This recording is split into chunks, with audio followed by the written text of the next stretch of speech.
একটা কথা বলেছিলাম হ্যাঁ যে this is beginning of the end, শেষের শুরু, এবং এই দলটা ভেঙে টুকরো টুকরো হয়ে যাবে। আমি এটাও বলেছিলাম যে কিছু মানুষ চলে যাবে কংগ্রেসে, কিছু চলে যাবে বিজেপিতে, কিছু চলে যাবে সিপিএমে, কিন্তু এটা যে এত দ্রুত হবে এবং এইভাবে হবে এবং এই কারণগুলো যে এর মধ্যে থাকবে এটা কিন্তু আমি ভাবতে পারিনি।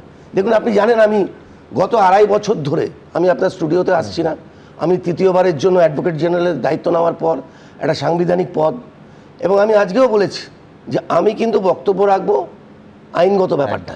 তো যাই হোক, এই কথাটা যেহেতু আপনি তুললেন এই জন্য আমি এর উত্তরটা দিলাম, এবং আমি আবারও বলছি, আবার রিপিট করছি যে this is just the beginning of the end, শেষের শুরু। কত তাড়াতাড়ি হবে এটা বলতে পারবো না, কিন্তু এখন যেটা মনে হচ্ছে দিস উইল মানে go on a marathon speed, একটা ম্যারাথন স্পিডে যাবে, এবং কিভাবে হবে সেটা আমরা বুঝতে পারছি না। আইনের কথায় আসি, আপনি যেহেতু আইনের লোক, এই যে বিতর্কের বিষয়টা আপনার সামনে এলো এবং এইভাবে নথি দিয়ে এবং এর প্রাইমারি কিছু ইনভেস্টিগেশন, এমনকি ভিডিও রেকর্ডিং, ভিডিওগ্রাফি অবধি সিআইডি করে ফেলেছে, তো এটা কোন জায়গায় স্টেটমেন্ট রেকর্ড করেছে সিআইডি, একদম ভিডিও স্টেটমেন্ট রেকর্ড করেছে, এবং স্টেটমেন্টটা রেকর্ড করার সময় ভিডিওগ্রাফি করতে হয়। একদম। আমি একটা জিনিস আপনাদেরকে দেখাবো। All India Trinamool Congress to the honourable speaker West Bengal legislative assembly, আপনি আসুন সাবজেক্ট, সাবজেক্টে কি বলছে? Submission of resolution book and attendance of members, this is the subject matter. একদম। এটা হচ্ছে ফরওয়ার্ডিং লেটার, সই কে করছে? অভিষেক ব্যানার্জি। এনক্লোজ কি আছে? এনক্লোজারে আছে copy of the resolution book and attendance sheet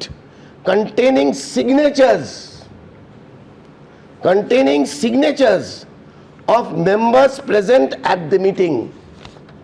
মানে উনি অথেন্টিকেট করে দিচ্ছেন, উনি এন্ডোর্স করছেন যে মেম্বার্স যারা মিটিংয়ে ছিল তাদের সিগনেচার এই সিগনেচার বইতে আছে।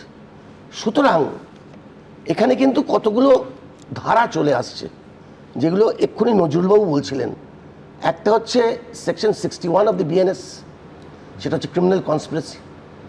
তারপরে 336 থেকে 340, মানে এর মধ্যে forgery, that is forgery simpliciter, using a forge document as genuine, মানে আমি জানি যে এটা ফোর্জ ডকুমেন্ট, আমি এটাকে জেনুইন হিসেবে প্লেস করছি,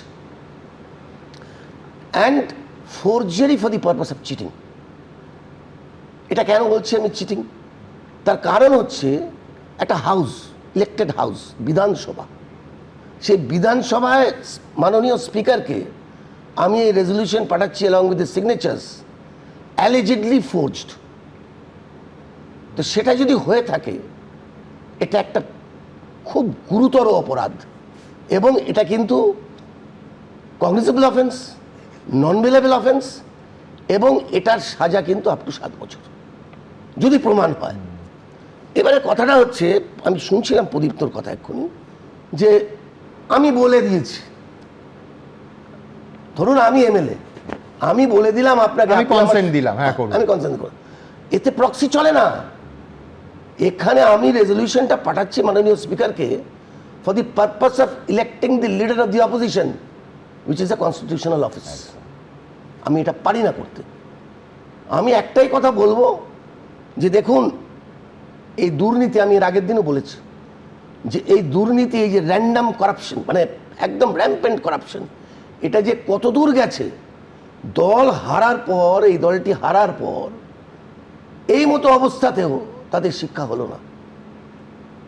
আমি তো মাননীয় মুখ্যমন্ত্রী শুভেন্দু অধিকারীকে আপনার চ্যানেলের মাধ্যমে আমি অনুরোধ করব যে বিগত দিনের ফাইলগুলো ভালো করে দেখান, সেই ফাইলগুলোকে ভালোভাবে এনকোয়ারি করুন, প্রিন্সিপাল সেক্রেটারিদের সই, হোম সেক্রেটারির সই, চিফ সেক্রেটারির সই, এগুলো দেখুন কোথায় কোনটা অরিজিনাল কোনটা জাল।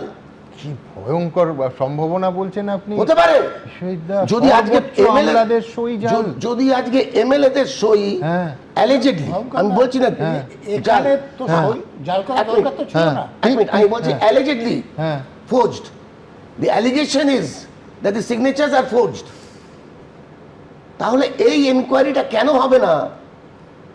আগেকার ফাইলগুলো, বিগত 5 বছরের ফাইলগুলো, যে সত্যি সত্যি সইগুলো সবার সই ঠিকমতো হয়েছে কিনা সব ফাইলে। This is a big question, যেটা আমি আজকে আপনার চ্যানেলের মাধ্যমে মাননীয় মুখ্যমন্ত্রীকে আমি অনুরোধ করব যে আপনি একবার এটা এনকোয়ারি করে দেখুন। একদম, আমি একবার রিপিট করি, সেটা হচ্ছে মিজোরামের অ্যাডভোকেট জেনারেল বিশ্বজিৎ দেব তিনি রাজ্যের মুখ্যমন্ত্রী শুভেন্দু অধিকারীকে অনুরোধ করলেন যে গত 5 বছরে শীর্ষ আমলাদের স্বাক্ষরিত যে বিভিন্ন অর্ডার, যে বিভিন্ন নথি আছে, সেইগুলো সমস্ত চেক করে দেখা হোক যে এই ধরনের জালিয়াতি সেখানেও হয়েছে কিনা। আমি আবার বলছি, এর তাৎপর্য অপরিসীম। এবিপি আনন্দ, এগিয়ে থাকে, এগিয়ে রাখে।